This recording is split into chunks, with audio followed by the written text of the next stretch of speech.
Vegetable pasta செய்யறதுக்கு தண்ணி ஊத்திக்கலாம். தண்ணி நல்லா காஞ்சிச்சுங்க. சங்கு பாஸ்தாவும் முறுக்கு பாஸ்தாவையும் சேர்த்து கொட்டிக்கலாம். பாஸ்தா நல்லா வெந்திருக்குங்க. இப்போ எடுத்து அரிச்சு எடுத்து வச்சுக்கலாம்.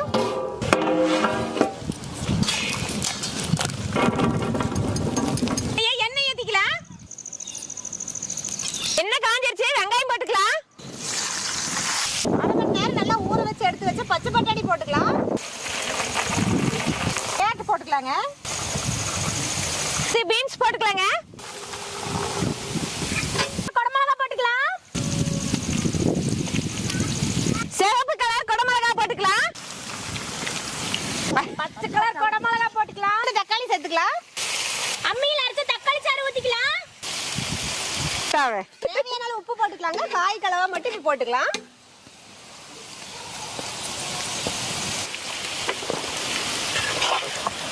சுடுதண்ணியில வேக வச்ச பாஸ்தாவை போட்டுக்கலாம்.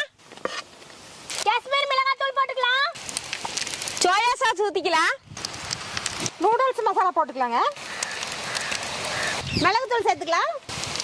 தேவையான உப்பு போட்டுக்கலாம்.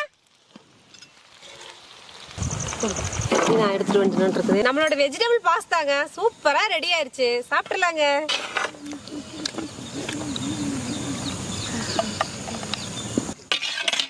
பாருங்க எங்க முறுக்கு பாஸ்தா.